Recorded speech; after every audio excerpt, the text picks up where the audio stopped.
Goeiemôre vriende. Baie welkom by die besonderse geleentheid waar ons saam die nagmaal gaan bedien vandag en gaan saam met die Here aan tafel gaan verkeer. 'n Besonderse geleentheid. Ons verwelkom ook alle besoekers, die mense wat gaan saam kuier hier ook vandag. Ons verwelkom ook die kinderreis. Ons sal nou by al die afkondigings kom en dit hanteer. Ons het dan vanmôre weer, gaan ons as musiekgroep weer 'n bietjie saam speel. As daar foute is, hou maar net aan voortsing. Ons sal wel opvang met al die foute, wees ons genadig. So, want dit is baie stresvol hiervoor, hulle staan nou agter ons. So, hulle sit my voor, dat ek hulle uitblok. So, wees maar ons genadig en sing net lekker saam. Kom ons, ek vra dan dat die musiekgroep na vore toe sal kom.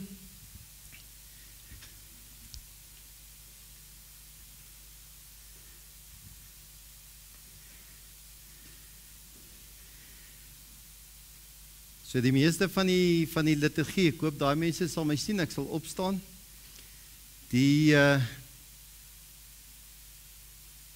Blakkie het nou ietsie hier agter gesê wat vir my so mooi was.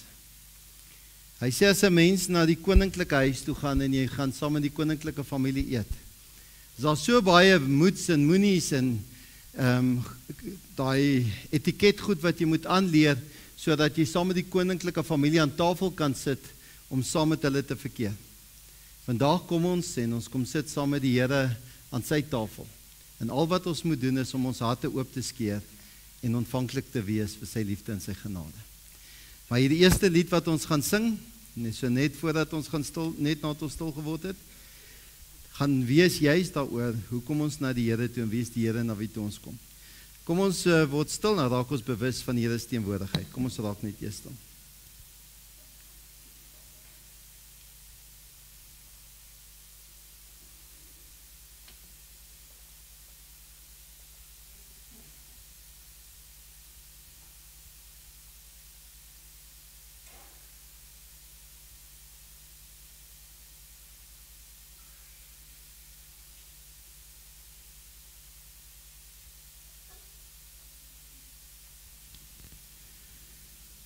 Die eerste lied gaan ons so sit en saam sing, nadat ek die foto gedoen het, en die woorde sal op die bord wees.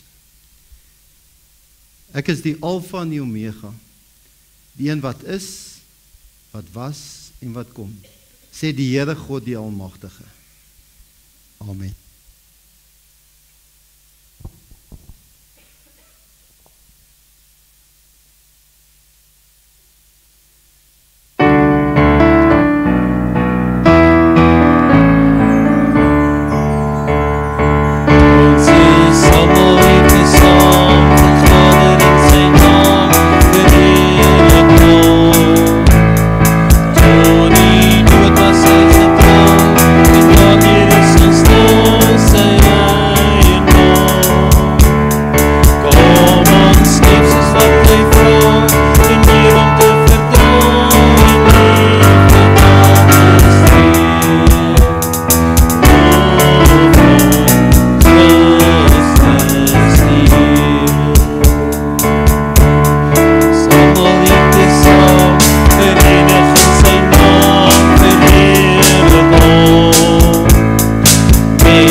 Vriende, kom ons groet mekaar in die naam van die drie-enige God, die Christus wat ons kom verheerlik. Genade en vrede vir julle van God onze Vader en Jesus Christus en die kragtevolle werking van die Heilige Gees. Amen. Kom ons by, hoe dit werk by die nagmaalgeleentheid gewoonlik, gaan ons eers die kollekte opneem, om net seker te maak dat ons genoeg voorberei het, die wyn en die brood, kan ons dan eers die kollekte opneem. En daar gaan 'n videoklipie wys met foto's van deur die jaar wat op die bord gaan wys.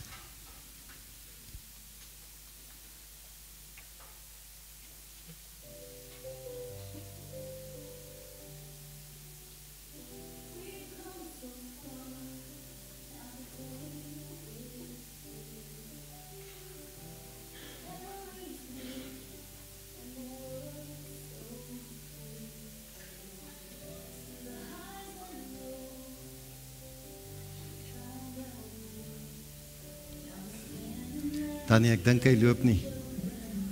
Loop die prentjie.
Vriende, kom ons staan en sing ons hierdie pragtige lied tot eer van die Here se naam, die hemel juig.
Ek hou vir die wet dan voor uit Exodus 20. Toe het God al hierdie woorde gespreek. Ek is die Here jou God wat uit Egipte land, uit die plek van slawerny uitgelei het. Jy mag naas my nie ander gode hê nie. Jy mag nie vir jou gesneede beeld maak, enige afbeelding van wat in die hemelruim daarbo of op die aarde hieronder of in die water onder die aarde is nie. Jy mag nie voor hulle in aanbidding buig nie, jy mag hulle nie dien nie. Want ek, die Here jou God, is 'n besitlike God, wat die kinders laat boet vir hulle sondeskuld van hulle ouers, selfs nie derde en vierde geslag van hulle wat my verwerp. Maar troue liefde bewys aan duisende, aan hulle wat my lief het en my gebooie nakom. Jy mag die naam van die Here jou God nie misbruik nie, want die Here sal hulle wat sy naam misbruik nie ongestraf laat nie. Gedenk die Sabbatdag, deur dit heilig te hou. 6 dae moet jy werk en alles doen wat jy moet, maar die 7de dag is die Sabbat, die ere van die Here jou God. Jy mag geen werk doen nie, nie jy, jou seun, jou dogter, jou slaaf, jou slavin, jou diere en jou vreemdeling wat by jou is nie. Want 6 dae het die Here die hemel en die aarde en die see gemaak en alles wat daarin is, maar op die 7de dag het hy gerus. Daarom het die Here die Sabbat geseën en dit geheilig. Behalwe jou vader en jou moeder, behandel jou vader en jou moeder met eerbied, sodat jy lang kan leef op die grond wat die Here vir jou, wat die God vir jou gaan gee. Jy mag nie moord pleeg nie, jy mag nie egbreek pleeg nie. Jy mag nie steel nie, jy mag nie valse getuienis teen jou naaste aflê nie.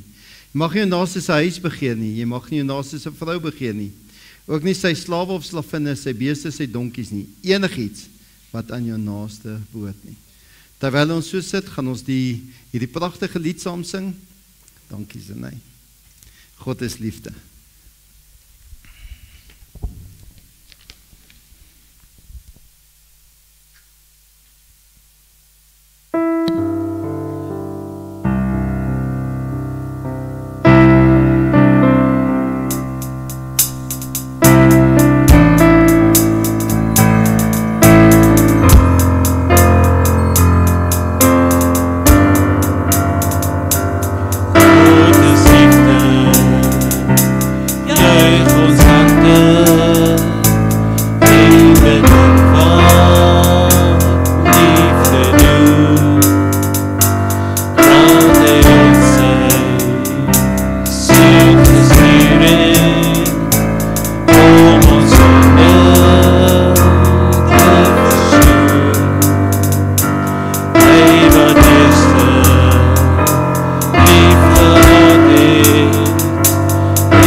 As ons weet, God is liefde en ons leef vanuit sy bron.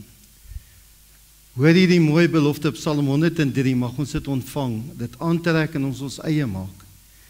Barmhartig en genadig is die Here, geduldig en oorvloedig in troue liefde. Hy beskuldig nie vir ewig nie en bly nie vir altyd toornig nie. Hy behandel ons nie ooreenkomstig ons sonde nie en vergeld ons nie ooreenkomstig ons sondeskuld nie. Want so hoog is wat die hemel bo die aarde is, so troon sy troue liefde uit oor die wat vir hom ontzag het. So ver as wat die ooste verwyder is van die weste, so ver verwyder hy ons oortredings van ons af. Soos 'n vader hom ontferm oor sy kinders, so ontferm die Here hom oor die wat vir hom ontzag het. So net voordat ons in die woord ingaan, gaan ons eers saam sing die Onse Vader as 'n voorbereiding vir die woord. So sittende saam net eers die Onse Vader.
Dankie aan die musiekgroep.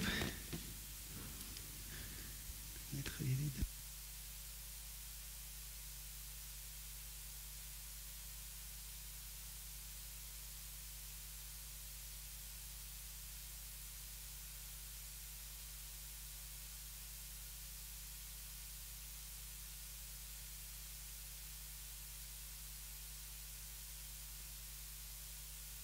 Ons teksgedeelte is aan Markus 12. Dankie Tannie. En die tema vanmôre is tog so naby, tog so ver. As jy daar in die Bybel wil opsoek, in die Nuwe Testament, tog so naby, tog so ver. Die teks gaan ook op die bord wees. Maar as jy dit wil opsoek, is Markus 12. Ek gaan net hierdie draai.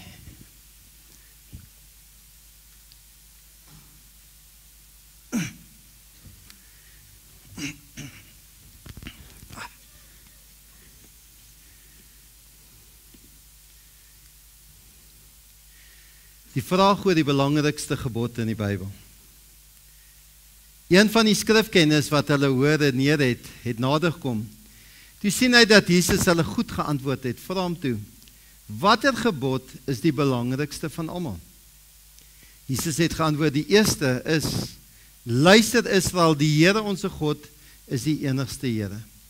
Jy moet die Here jou God lief hê met jou hele hart, met jou hele siel en met jou hele verstand en met al jou krag.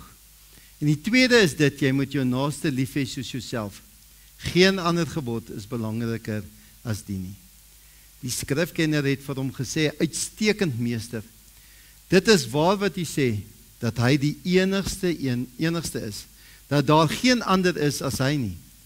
Om hom lief te hê met jou hele hart, jou hele siel, verstand en met al jou krag, en om jou naaste lief te hê soos jouself, is belangriker as al die brandoffers en die diereoffers.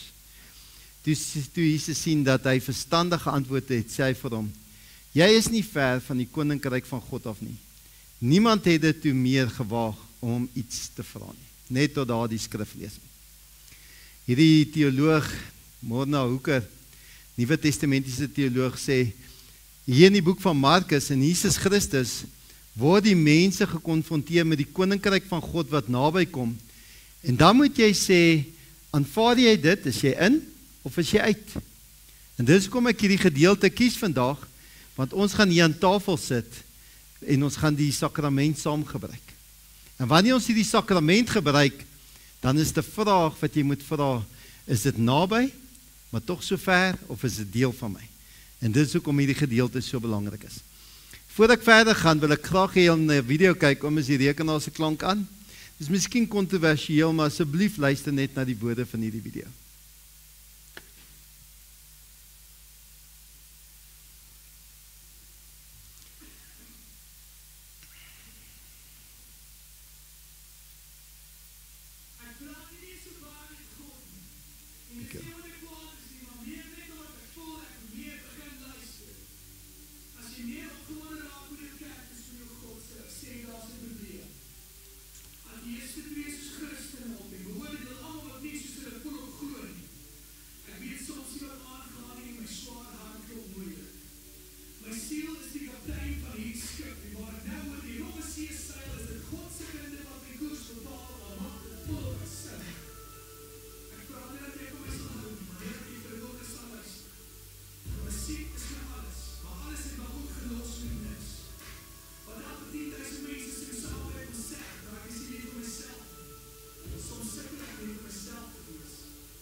As ons soms so luister, miskien het jy iets anders gehoor. Elkeen hoor iets anders.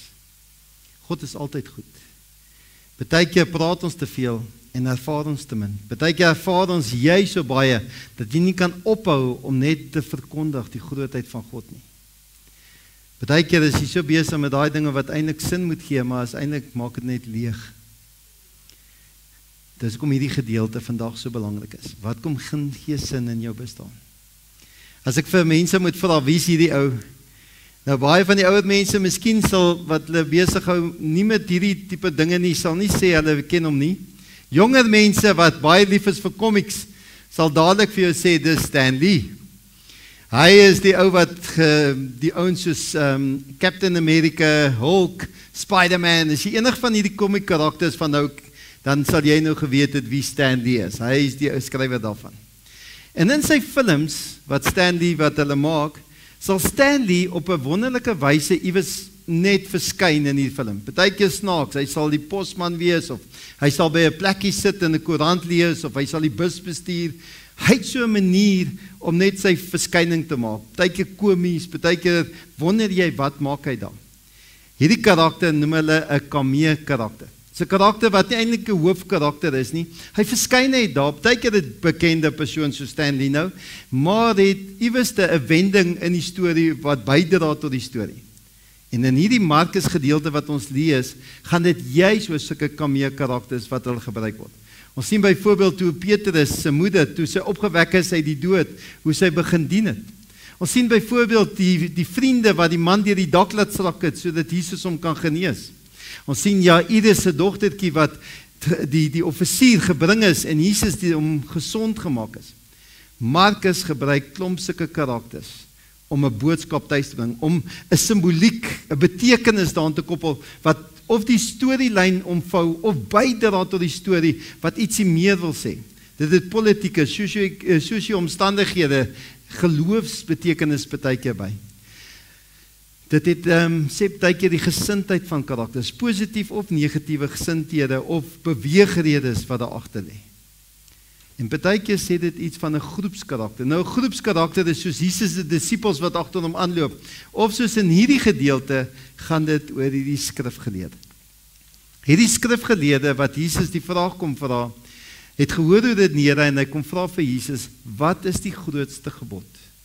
Hy is so 'n karakter wat bydra tot die verstaan van die Markus evangelie, wat jou konfronteer met die koninkryk van God, wat jou dan sê, is ek deel hiervan of is ek nie deel daarvan nie. Nou as ons gaan kyk, hierdie gedeelte speel af waar Jesus in Jerusalem ingekom het, net voordat hy gevange geneem is en gekruisig is, en dit gaan oor die konfrontasie wat hy het met die skrifgeleerdes. Hy is besig met hulle vas te sit en net van tevore het hy gesê, moet 'n mens die tempel belasting betaal aan die keiser, net daarvoor het hy met die Sadduseërs vasgesit oor die opstanding, en dan kom hierdie gedeelte wat ons lees in Markus 12, oor hierdie skrifkenne.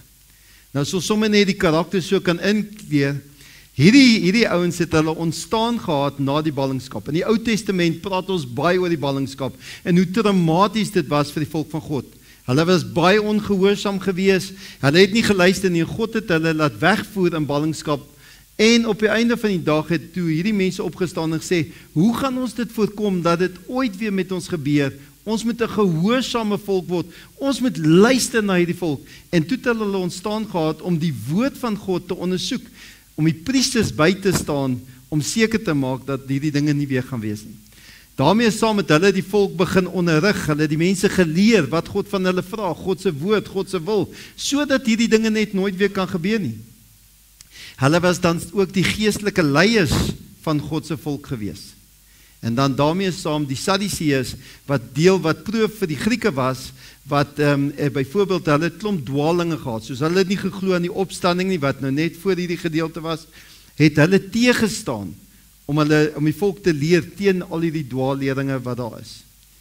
So daarom was hulle ook die bewaarders van die wet van God, God se wil, om seker te maak tot in detail almal verstaan wat van hulle verwag moet word en wat nie. Daarom kom hy na Jesus toe en hy sê, wat is die grootste gebod? Ons moet verstaan hoekom dit op sy hart is.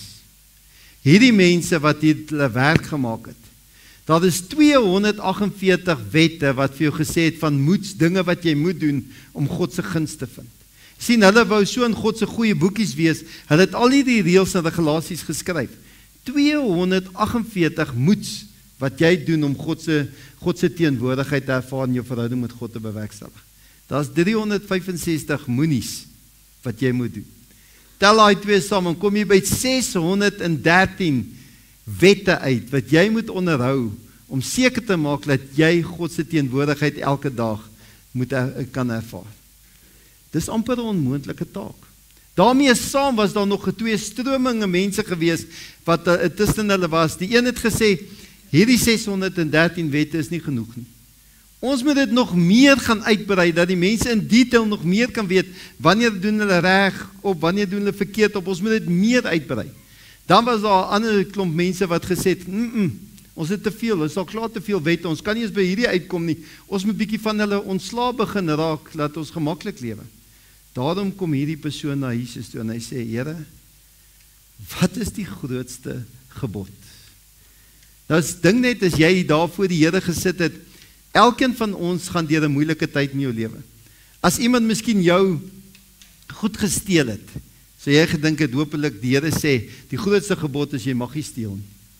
Of as iemand by valse getuienis teen jou afgelê het, dat jou belieg, dan sal jy gesê, die grootste gebod is, jy mag nie 'n valse getuienis aflê nie. Of partykeer, as jy vriende of familie het, wat bietjie hulle geloof verloor, wat bietjie afdwaal van God af, dan sê jy gesê, maar jy moet die Here jou God eers stel, jy mag nie 'n afbeelding maak, so wat ons nou in die 10 gebooie gelees het nie, dit is die grootste gebod. Hier kom hierdie persoon, en hy vra vir die Here, Here, wat is die grootste gebod?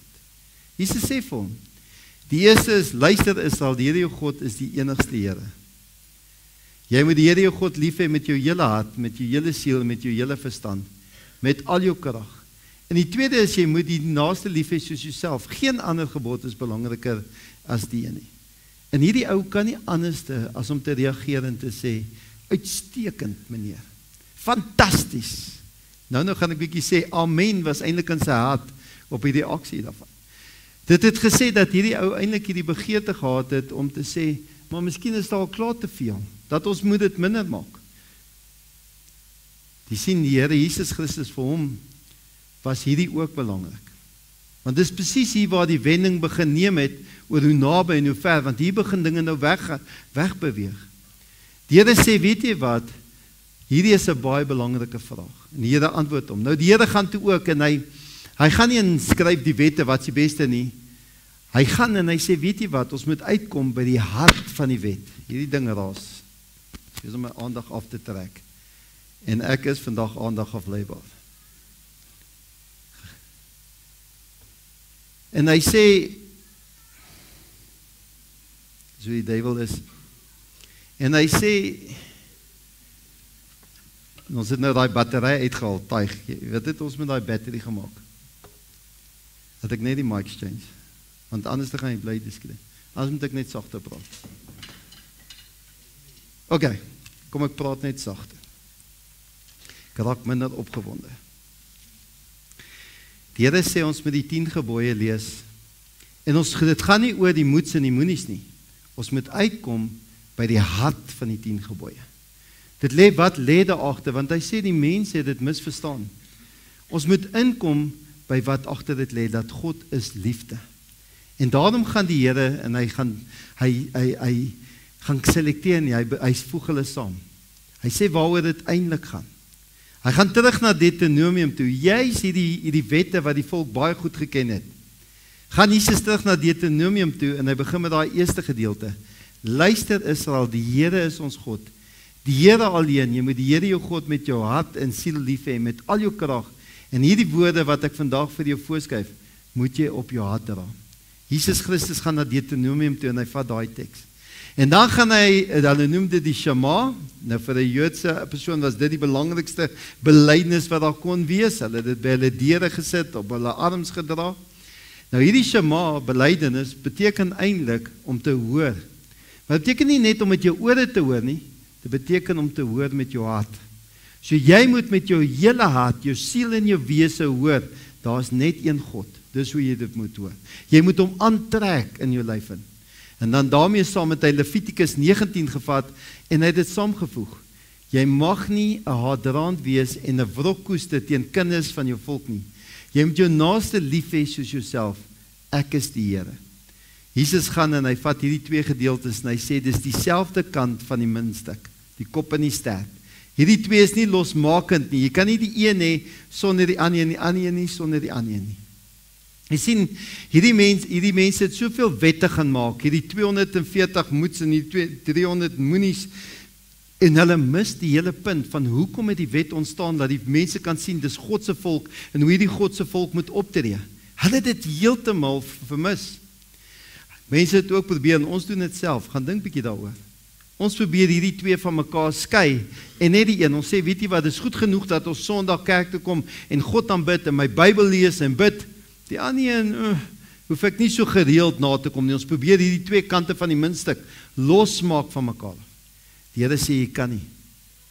Hy sê, hierdie is deel van dieselfde muntstuk. Hierdie is deel van dieselfde optrede. Hy sê, eintlik gaan dit oor dit wat jy met jou mond bely, moet oorkom in jou dade. Dit gaan oor die hart van die wet. Dit gaan oor God is liefde, en dat God se liefde jou wêreld kom betree, en dat God se liefde jou heeltemal verander, en dit begin jou lewe verander, vir hoe jy daar in die wêreld, daar buite begin funksioneer. Jesus sê, ons kan nie hierdie twee van mekaar skei nie. Jesus Christus self het gegaan, en hy het byvoorbeeld, as jy gaan kyk het, hoe het hy na mense toe gaan, hulle genees op die Sabbat, hoe het hy mense gaan betree, en siekes aangeraak, teenstrydig met die wêreld van daardie tyd, hoe hy teenstrydig met die wêreld van daardie tyd, hoe hulle die skrifgeleerdes en die fariseërs hom aangevat het, omdat hy die reëls gebreek het, want hy het sê, ek met die liefde, die koninkryk van God tuisbring van mense, hy het dit opsetlik geïgnoreer. Daarom hierdie skrifgeleerde, hierdie karakter wat verteenwoordig al hierdie mense, in sy hart ervaar hy hierdie nabyheid van die waarde, waaroor die hart van die wet werklik gaan, en kan hy nie as nie om te sê, amen, verseker meneer, ek hou van wat jy sê. En dan kom hierdie sinnetjie, hierdie naby, maar tog so ver. Die Here sê vir hom, toe Jesus sien dat hy verstandige antwoord het, want hy sê toe, is so Here, al hierdie goed is waar, en dit is meer as enige offers wat jy vir God kan bring, is hierdie goed is waar, sê die Here vir hom, jy is nie ver van die koninkryk van God af nie. Jesus nie vir hom sê, jy is in die koninkryk nie. Hy sê, jy is nie ver van die koninkryk van God af nie. Jy sien waaroor dit gaan is, om oor die wet te praat, is soos om oor die koninkryk, wat daar gebeur te praat. Die wet is nie die weg na die koninkryk toe nie. Ons kom nie na God toe deur die wet. Ons kry nie toegang na die wet nie, maar die wet is hoe God wil hê ons moet funksioneer in die wêreld. Hoe dit in die koninkryk gaan. Elkeen wat soos hierdie skrifgeleerde insig het in die hart van die wet, is nie ver. Ons weet hoe dit is en wat God van ons verwag, maar dit is vir ons moeilik om oor te gee. Hier is 'n mooi gedeelte wat ons gereformeerdes werklik verstaan. Die wet is die tug, soos wat Paulus sê, die tugmeester na die Here toe. Ons glo, wanneer ons praat oor die heilsorde, dat die Heilige Gees kom maak ons bewus van dit wat tussen ons God staan, dis wat die wet kom doen, hoe nodig jy God in jou lewe het, en die Heilige Gees help jou dan om oor te gee en die Here se genade jou eie te maak, en dan te leef vanuit sy teenwoordigheid. So die wet help vir jou om te besef, maar om nader te beweeg aan God. Maar ieweste moet jy dit kan oorgee. Dis hoekom hierdie persoon wat het gepraat oor die koninkryk, maar wat moes geverg het, is dat hy geweet het, hierdie Jesus Christus kom vervul die wet. Hulle praat oor die wet, hulle probeer die wet vir almal verkondig, maar die rede hoekom hulle dit nie regkry om hierdie wet te leef nie, God se liefde en koninkryk het nog nie tuis gekom in hulle harte nie. Hy moet Jesus Christus as sy verlosser leer ken. Die vervulling van die wet kom deurdat Jesus in jou hart kom tuis kom. God het 'n belofte gemaak in Jeremia. Hy sê dat hy het in ons harte sal skryf. Nee, dit is nie die verbond wat ek na daardie dae met die huis van Israel sal sluit. Is die uitspraak van die Here. Ek sal my wet in hulle binneste gee en dit op hulle harte skryf. Ek sal vir hulle 'n God wees en hulle sal my volk wees. Deur die Heilige Gees, dit wat vandag hier gebeur, Die Here hoe hy wil hê ons moet optree, ons geloof in aksie. Die koninkryk wat naby kom en deel word van ons in deur Jesus Christus, waar ons toegang het tot die koninkryk van God, word ons gerig om anders te gaan optree in die wêreld, en die Heilige Gees wys ons hoe. Dis waar wat Bouwert Bosch gesê het. Ons kan maklik praat oor kerk wees. Ons kan maklik praat oor al die moeds en die moenies in die lewe. Maar jy kan nie eens praat, God is goed, as die Here tuis gekom het in jou hart, en jy vanuit sy ervaring geleer het, selfs in die storms van jou lewe, is hy in beheer. Waar hy op die einde gesê het, jy weet daar op die storms van jou lewe, waar alles om jou woed, dan kan hy die wonderlikheid, die grootheid van God bewonder. Hy sê soos in 'n bliksemstraal, bewonder hy die grootheid van God.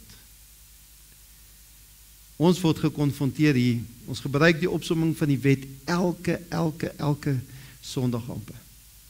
En ons lees dit om te sê, die Here jou God lief hê met jou hele hart, jou naaste soos jouself. Natuurlik gaan dit oor die optrede. Maar ons vra nooit, hoe kry ons dit reg nie? Was net een manier, as God daardie vervulling van die wet deur Jesus Christus op jou hart kom skryf het. Wanneer ons aan hierdie tafel nou gaan sit, wanneer ons die brood breek, en ons sê, dis die gemeenskap met die liggaam van ons Here Jesus Christus. En jy sê daar vir Here, jy weet waarmee ek besig is, en tyd hoe ek afdwaal. Here, in jou groot genade, neem my weer aan, vergewe my. Jou liggaam is 'n gebreek vir die volkomme versoening van my sondes. As ons die beker van danksegging skink, en ons sê, Here, dis 'n gemeenskap met die bloed van ons Here Jesus Christus wat gevloei het aan die kruis. En ons weet, Here, jy het jou lewe geneem, sodat my lewe, my sondes vergewe kan word, die wet vervul kan word, en dit my riglyn word, maar dat ek kan sê, ja, Here, ek is 'n kind van U, U neem my aan. Mag U weet, wanneer U hierdie sakrament gebruik, is nie naby, maar tog so ver nie, maar jy totaal gearriveer in die liefde van God, deur die genade van ons Here Jesus Christus. Mag die Heilige Gees vir julle elkeen daai sekerheid gee. Amen.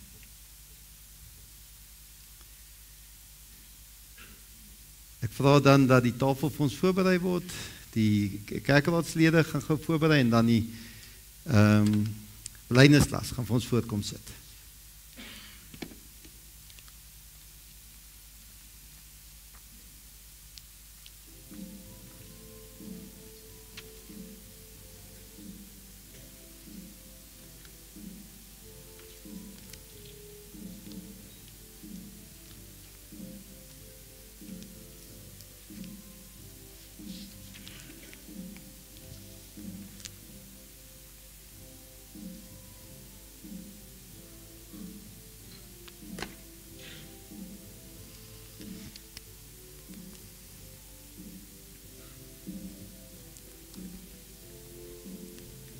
Dis plek die kant ook, né?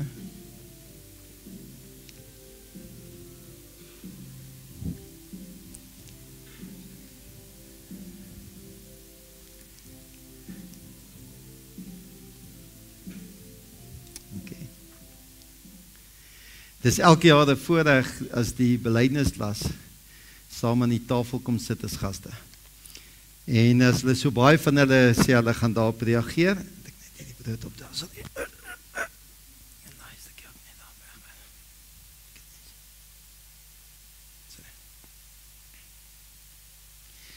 Ek gaan vir julle die formulier hou vir die nagmaal, dat ons weer sal dink wat gebeur wanneer ons hier aan tafel sit. Voordat ons die nagmaal gebruik, wil ons graag vir mekaar vertel wat die Bybel vir ons oor die nagmaal leer. Die Bybel leer ons dat God ons baie lief het. Ons weet dat omdat hy sy seun, dit is Jesus, vir ons gestuur het. Die Bybel leer ons ook dat Jesus ons baie lief het. Ons weet dit omdat hy sy lewe vir ons gegee het. Dit het hy op die Goeie Vrydag aan die kruis op Golgotha vir ons gedoen. Die Bybel leer ons dat Jesus self die nagmaal vir die eerste keer aan sy disippels gegee het en vir hulle gesê het om dit gereeld te gebruik. Hoekom? Sodat ons nooit sal vergeet wat Jesus vir ons gedoen het nie. Die nagmaal vertel ons wat Jesus vir ons gedoen het. Hy het aan die kruis vir ons gesterf maar hy het ook opgestaan in hy lewe. Ek wil net sê, jammer. Iemand moet gou die manne daar agter gaan roep. Wat? Dankie, Spence. Daar's hulle. Sorry, Spence, hulle is hier. Hulle is net skaam, hulle sit nie hokkie. Hy het aan die kruis vir ons gesterf, maar hy het ook opgestaan in hy lewe. Die brood wat ons eet, laat dink ons ook aan die swaar kry en die dood van Jesus aan die kruis. Die wyn wat ons drink, laat dink ons aan die bloed van Jesus wat vir ons aan die kruis gevloei het. Wanneer ons die brood en die wyn gebruik, sê ons almal saam vir die Here, dat ons sy kinders is. Ons sê ook daarmee dat ons glo dat ons almal eendag saam met Jesus in die hemel sal wees. Ons is bly wanneer ons die nagmaal gebruik, want ons sien al hoe lekker dit in die hemel gaan wees. Ons sê ook deur die nagmaal vir die Here dankie vir alles wat hy vir ons doen en gedoen het. En kom ons staan, dan doen ons die geloofsbelijdenis saam asseblief. Draai daai skerm. Nie kom net draai maar net. Okay. Ek glo in God die Vader, die Almagtige, die Skepper van die hemel en die aarde, en in Jesus Christus sy eniggebore Seun, ons Here, wat ontvang is van die Heilige Gees, gebore is uit die Maagd Maria, wat gelei het onder Pontius Pilatus, gekruisig is, gesterf het en begrawe is, en ter helle neergedaal het, wat op die 3de dag weer opgestaan het uit die dode, wat opgevaar het na die hemel, en sit aan die regterhand van God, die Almagtige Vader, van waar hy sal kom om te oordeel, die wat nog lewe en die wat reeds gesterf het. Ek glo in die Heilige Gees. Ek glo aan 'n heilige algemene Christelike kerk, die gemeenskap van die heiliges, die vergifnis van sondes, die opstanding van die vlees en 'n ewige lewe. Amen. Dankie, julle kan julle sitplekke inneem. Kom ons sluit die oë, dan bid ek vir ons. Here, wanneer ons hier saam met U aan tafel kom sit, en ons weet dis 'n gedagtenismaaltyd. Ons weet, Here, wat hier gebeur is 'n viering vir U wat vir ons aan die kruis gesterf het. En dan flits dit al die beelde verby, Here, hoe U verneder is, hoe U gespot is, hoe U geslaan het, hoe U langs die Via Dolorosa gestap het, Here, hoe U aan die kruis vasgeslaan is, hoe U U lewe gegee het, Here, sodat elkeen van ons die liefde van God kan ontdek. Daar's geen mensgemaakte reëls, geen dade wat kan maak dat ons in U teenwoordigheid ooit kan kom. U het daardie wat mense probeer doen het, kom vervul. U sê, ek is die antwoord, die weg en die waarheid, om ons almagtige God uit te kom. En daarom wys al hierdie reëls hoe U van ons verwag om op te tree in hierdie wêreld. Laat U koninkryk kom. Laat U wil geskied, soos wat dit is in die hemel, so ook hier op aarde, Here. U voorsien alles wat ons nodig het hier op aarde, ons dagse brood. En hier vandag, wanneer ons aan hierdie tafel sit, kom voed U ons ook geestelik, sodat ons weet, ons stry die stryd, ons volhard in hierdie wedloop, waar ons besig is om te bou aan die koninkryk van God, deur die krag van die Heilige Gees in ons, die genade van die Here wat ons dring, tot eer van ons Skepper, ons almagtige Vader. Daarom, Here, wanneer ons hierdie maaltyd gaan nuttig, dat ons nie help vir ons, dat ons nie sal vaskyk teen die sigbare tekens van brood en wyn nie, maar dat wanneer dit in ons deel van ons liggaam raak, dat ons sal weet, dit is U liggaam wat gebreek is, U bloed wat gevloei het, sodat ons elkeen deel kan wees van U volk, deel kan wees van U liggaam. Mag ons ontdek vandag hoe spesiaal elkeen van ons is. U is nie net naby nie, maar ons is deel van U, deur Jesus Christus. Amen. Ons gaan die tekens uitdeel, daarna gaan ons dit instel, en dan gaan ons dit as gemeente saam gebruik. Wat gaan gebeur is, agter by die deur is daar emmertjies, as jy vir ons op pad uit net al die glasies net daar sal ingooi. As jy die vrymoedigheid het om die nagmaal ook in die eie gemeente te gebruik, nie so besoek is jy ook welkom om dit hier te gebruik.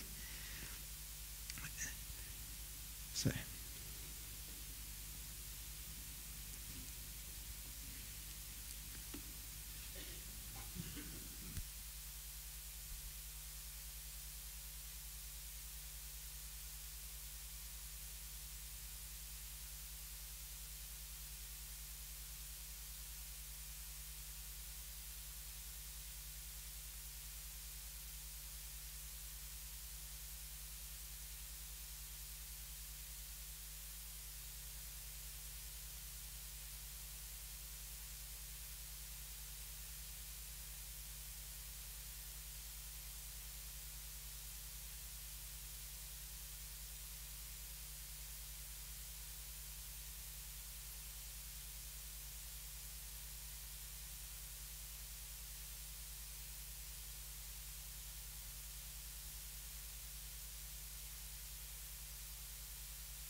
Dat ek terwyl om Blakkie soontoe loop, hoor is daar iemand wat oorgeslaan is met die brood?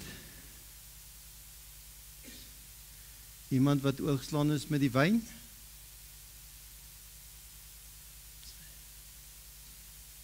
Goed, het iemand vir julle gevat?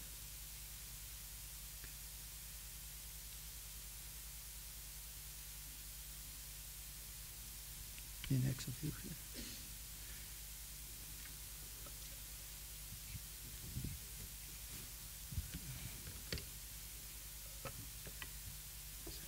Het die tannie vir omgehou? Het die tannie vir omgevat? Oké, dankie.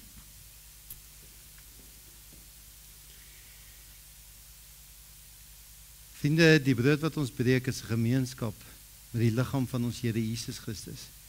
Neem, eet en dink daaroor dat dit sy liggaam is wat gebreek is as 'n volkomme versoening van ons sondes. Sy liggaam is vir jou gebreek. Sy liggaam is ook vir jou gebreek. Sy liggaam is vir jou gebreek. Oeps. Sy liggaam is vir jou gebreek. Sy liggaam is vir jou gebreek. Sy liggaam is vir jou gebreek. Sy liggaam is ook vir jou gebreek. Sy liggaam is ook vir jou gebreek. Nou nie so groot stuk. As sy liggaam is vir jou gebreek. Tanja, sy liggaam is vir jou gebreek. Sy liggaam is vir jou gebreek. Sy liggaam is ook vir jou gebreek.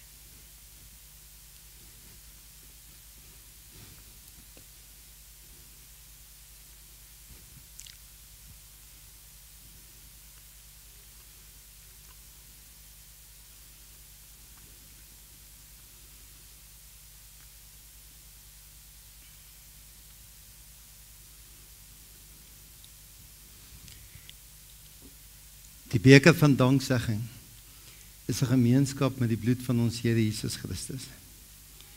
Neem, drink en dink daaroor dat dit sy bloed is wat gevloei het as 'n volkomme versoening van jou sondes. Sy bloed het vir jou gevloei.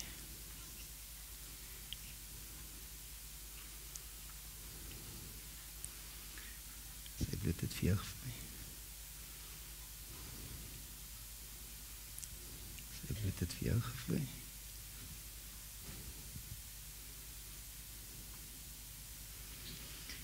Sy bloed het vir jou gevloei.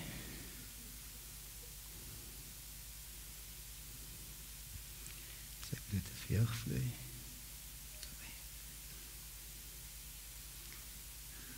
Sy bloed het vir jou gevloei. Sy bloed het vir jou gevloei.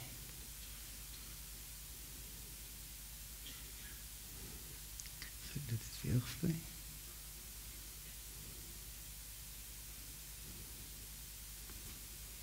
Sy bloed het vir jou gevloei.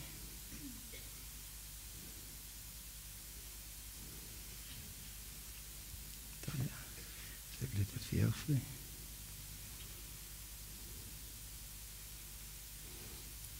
Sy bloed het vir jou gevloei.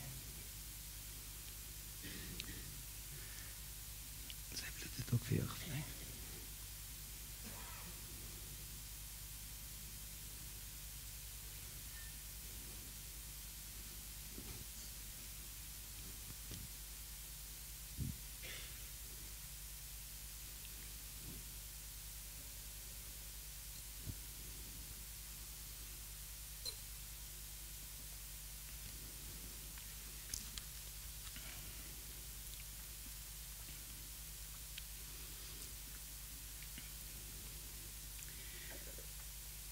Uit liefde vir ons het hy ons deur sy bloed van ons sondes verlos en ons sy koninkryk gemaak, priesters vir God sy Vader. Aan hom behoort die heerlikheid en die krag tot in alle ewigheid.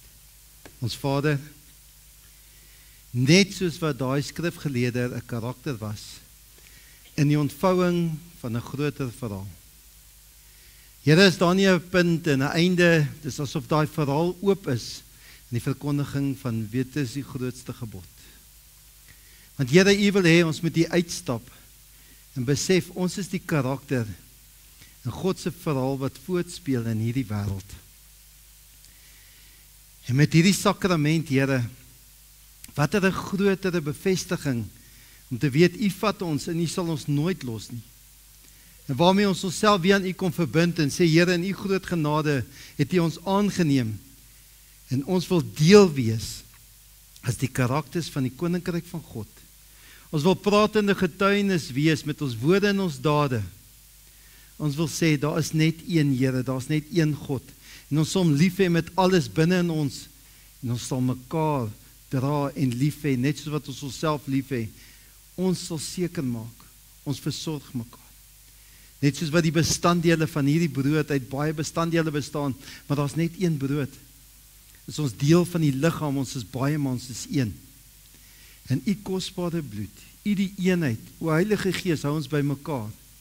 Deur die genade van die Here wat ons wel betree, tot eer van ons almagtige Vader. Amen. Dankie, julle kan my julle sit plek inneem.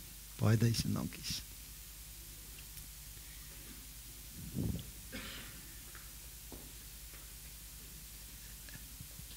So net voordat ons die laaste lied gaan sing, wil ek 'n paar enkele aankondigings vir die uitwys.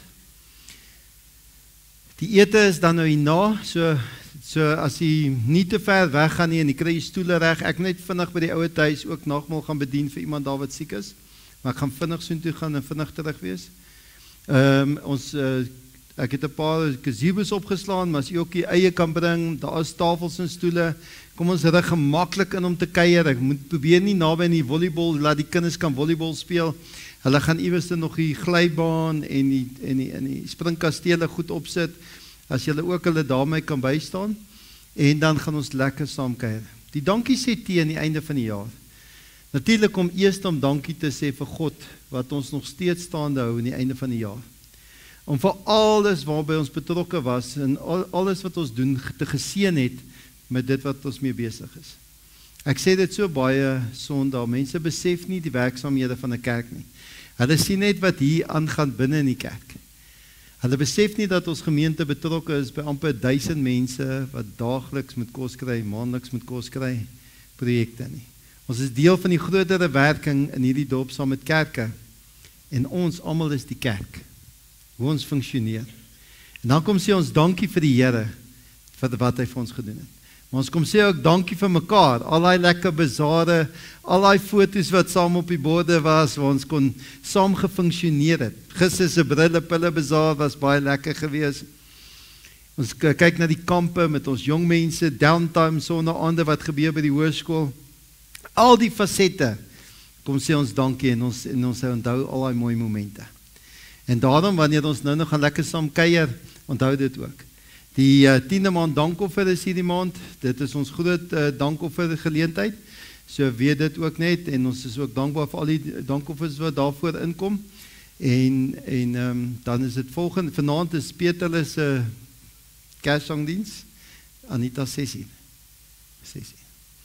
Volgende Sondag ons te gaskunstenaar wat kom optree, Maranti, sy kom volgende Sondag opneem, ons val nooit toeganggelde nie. As julle sou wou, bring 'n blikkie kos of iets saam. Ons gee dit altyd vir behoeftiges om uit te gebruik en wel daar buite. Ons sal 'n kassie in die deur sit. Enige nie bederfbare blikkie goed is welkom, maar jy hoef regtig ook nie, maar ons vra altyd maar dit so daarna. Die 23ste is die interkerklike worship aan. Ons is daar by die golfbaan. En dit gaan ook 6:00 die aand wees. Jy mag nou nie 'n koelerbox en 'n pikniekmandjie saambring nie. Jy mag 'n bietjie water en goed saambring, maar gaan koffie ook wees op die stoep.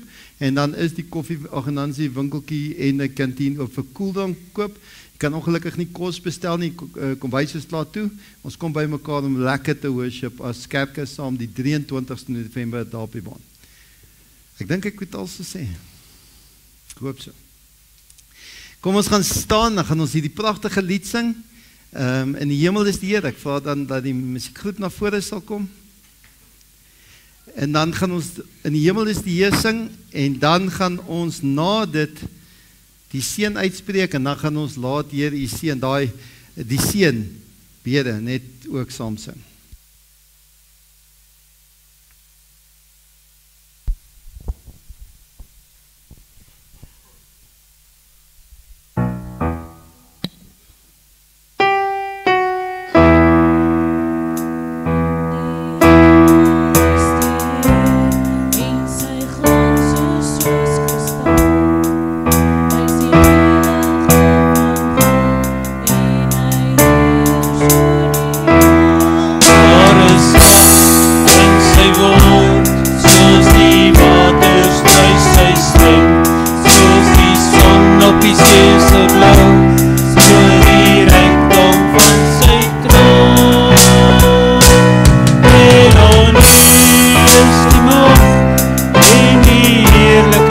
en kracht en aan U is die eer en die lof want U regeer.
Vriende, ontvang nou die seën van die Here, waar ons sy karakter gaan leef in hierdie wêreld. Die Here sal U seën en U beskerm. Die Here sal tot U redding verskyn en U genadig wees. Die Here sal U gebede verhoor en aan U vrede gee. Die drie-ene God is by U van nou af tot in alle ewigheid. En niks kan ons ooit van sy liefde skei nie. Amen.